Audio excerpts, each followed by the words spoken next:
should have included What? the gas strut. So what, you put that on there? Oh yeah, that was my first upgrade. Yeah. Oh yeah.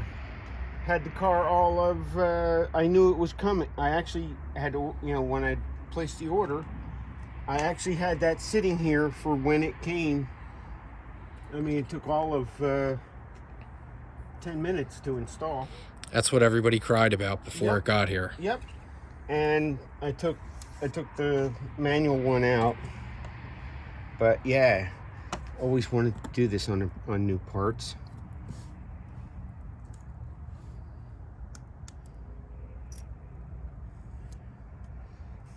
Looks good. Yep. Put that all in. It fit well. Put the hose in. The one that goes under. Yeah.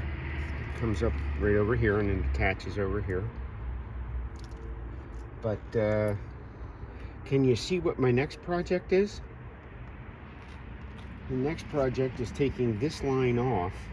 This is the fuel line, runs over to the high pressure pump, and taking it apart here, taking the line out, putting a Teflon line in, maybe all the way from back here over to here.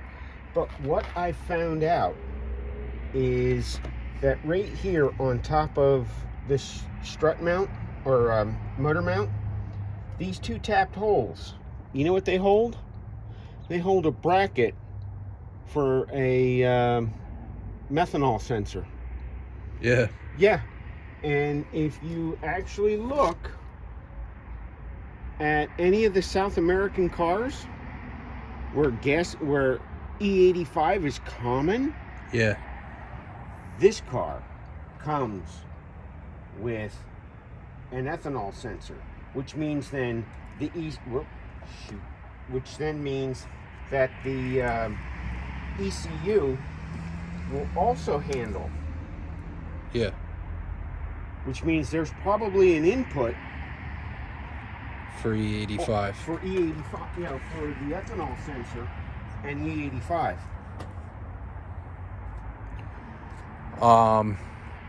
So what markets do E85 come in? Brazil, anything South America. Brazil's a good one. Yeah, Brazil. What's beneath Brazil? They speak. Oh, that's right. Yeah, but Argentina, Brazil. Yeah. All E85 market. Yeah, but the other thing I'm looking at is right here. What do you see? You see 4 sets of holes Wow. that just need to be drilled out, and a set of screw and 2 screw lugs put in there. And then this thing too will have the capability. Yeah, I'm gonna put port injection on it. Well, that's what everybody's asking about. Well, the intake looks good. And then the charge pipe, can we see any of that? Right here's the new RacingLine And then, stuff. The chart, everything else is pretty much buried underneath. yeah. But hey, The coolant tube. yeah, well, this was the only thing for the coolant, was this line that routes underneath the airbox. And then tell me about oh, here's something that you the hose that runs from here over to the filter, this hose here, yeah. you couldn't get the hose. The stock hose did not fit at all. So you got to get another So one. you have to go out and get yourself a piece of rubber hose, or you technically could block that off. Yeah. But I opted to run, put the hose on. And then what were you telling me that there was a bolt on the top and the bottom? Oh, right back here is the 2 screws that hold the turbo in that hold this turbo inlet pipe on, and on the 7.5s, Yeah. the bottom bolt, you actually put it in, gave it a quarter, like an eighth of a turn, and could pull it out. On this, both screws are captured by the housing, so you have to take both screws all the way out. Okay.